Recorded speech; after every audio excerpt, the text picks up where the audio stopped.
சொல்லாம பைரவிக்கு கல்யாணம் முடிஞ்சதும் சிவா டாக்டர் கார் ஹாஸ்பிட்டலுக்கு கிளம்பினார். போற வழியில செக் போஸ்ட்ல போலீஸ் அவர் கார் நிறுத்தி செக் பண்ணார். இந்த அக்கா டாக்டர் கடத்திட்டு போய் அவங்க கழுத்துல தாலி கட்டினதா பொய் சொன்னாங்க. போலீஸ் அதை நம்பினாங்க. ஆனா சிவா டாக்டர் சிந்து அக்கா பொய் சொல்றதா சொன்னாங்க. அதனால போலீஸ் 2 பேத்தையும் மண்டபத்துக்கு அழைச்சிட்டு வந்தாங்க. எனக்கு கல்யாண மண்டபத்துல இருந்து இவங்க என்ன கடத்திட்டு வந்து கோவில் வச்சு தாலி கட்டினாங்க. பயப்படாம சொல்லுமா, உன்னை கடத்தினது யாரு? இதோ நிக்கிறாங்களே டாக்டர், இவங்க என்னை கடத்திட்டு போய் யாருக்கும் தெரியாம கோவில் வச்சு எனக்கு தாலி கட்டினாங்கம்மா. உனக்கு எப்படி ஒரு எண்ணம் வந்துச்சு? சத்தியமா எனக்கு எதுவுமே புரியல. எல்லாத்துக்கும் அவன் காரணம். சிந்து அக்கா திரும்ப போய் சொன்னதுனால சிவா டாக்டர் சிந்து அக்கா சாமி மேல சத்தியமா சிந்து அக்காவும் சிவா டாக்டர் சொன்னதுக்காக சாமி தலையில அடிச்சு பொய் சத்தியம் பண்ணதெல்லாம் உண்மை. அப்ப நீ சொன்னதெல்லாம் உண்மைன்னு சாமி தலையில அடிச்சு சத்தியம் பண்ண. நான் ஒண்ணும் பொய் சொல்லல. சிவா எனக்கு காதலிச்சது உண்மை.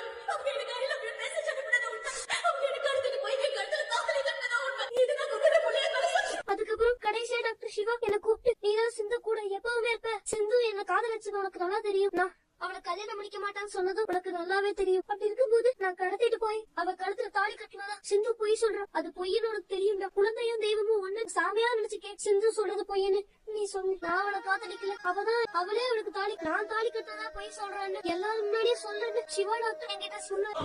இதுக்கு மேல நிரூபிக்க உன்னை மட்டும் வேற யாரும் இல்ல. எது உண்மையோ அது மட்டும் நீங்க எல்லாரும் முன்னாடி சொல்ல. ஆனா அப்ப என்னால உண்மையை சொல்ல முடியும். நான் உண்மையை சொல்லிட்டா சிந்துவுக்கு பண்ணிப்பாங்கன்னு பயந்து அடி சொல்ல சிவா டாக்டர் தான் சிந்துவுக்கு கடத்திட்டு போய் மலை கோயில வச்சு தாலி கட்டினதா எல்லாரும் முன்னாடி போய் சிந்து அக்காவை டாக்டர் லவ் பண்ணது உண்மைதான். நான் அப்படி சொன்னதும் அன்னபூர்ணியம்மா சிந்து அக்கா நம்பி சிவா டாக்டர் சிந்து அக்காவை கல்யாணம் பண்ணிக்கணும்னு சொல்லிட்டாரு.